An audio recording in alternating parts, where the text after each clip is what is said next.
This election season, many voters are casting their ballots in legislative districts that have been newly redrawn to account for population changes based on the 2020 census. In some states, the politicians who control the redrawing of congressional maps can change district lines in a way that maximizes their party's advantage. And for many of those who may not know, this process is called gerrymandering. Major Garrett is here to dig into this subject with us now. Gerrymandering, technically known as when the districts have all those squiggles and look very misshapen. They're either misshapen or they're drawn specifically for maximum partisan advantage. Sometimes neighborhoods don't have contiguous representation, meaning it's not all neighborhoods linked together.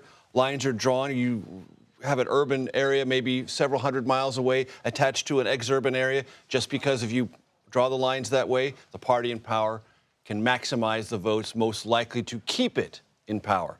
And we traveled to two places where that's been true, Illinois and North Carolina. In North Carolina, interestingly, registered Republicans and Democrats about even, but the state legislature is a supermajority Republican. Wow.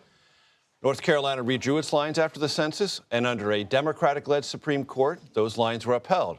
But then Republicans won control of the Supreme Court. They allowed the Republicans to redraw those lines, and we went to figure out what happens on the ground when those lines are redrawn. We met a woman named Kate Barr. She's a Democrat running in a redrawn state Senate district in North Carolina.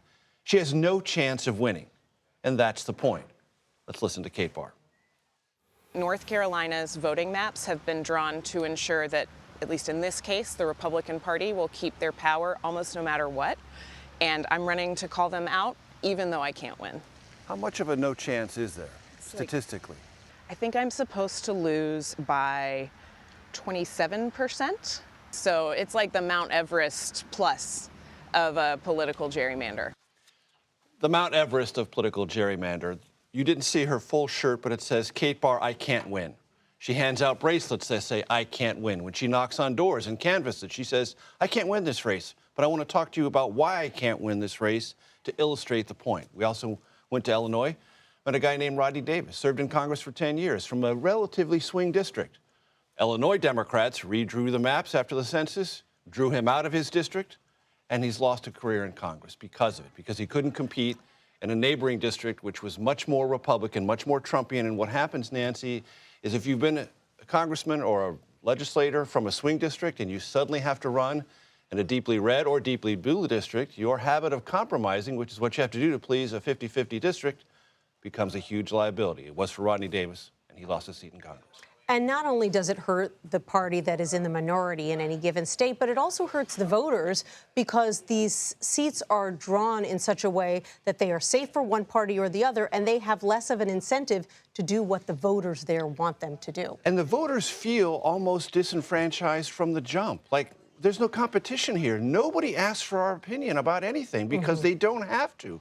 When there's no competition, it's a layover race. And when it's a layover race, all you have to do is make sure your primary voters are pleased, not the broader electorate. And so how prevalent is this? How many states have maps that indicate that gerrymandering is the law of the land? About 10 or 12, and it varies.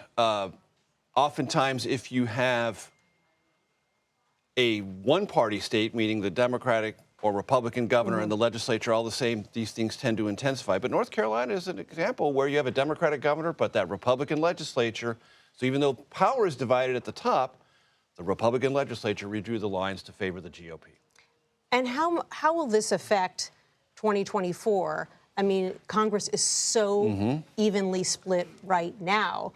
Are there states where gerrymandering could have an impact on the control of the House? Let's go back to North Carolina.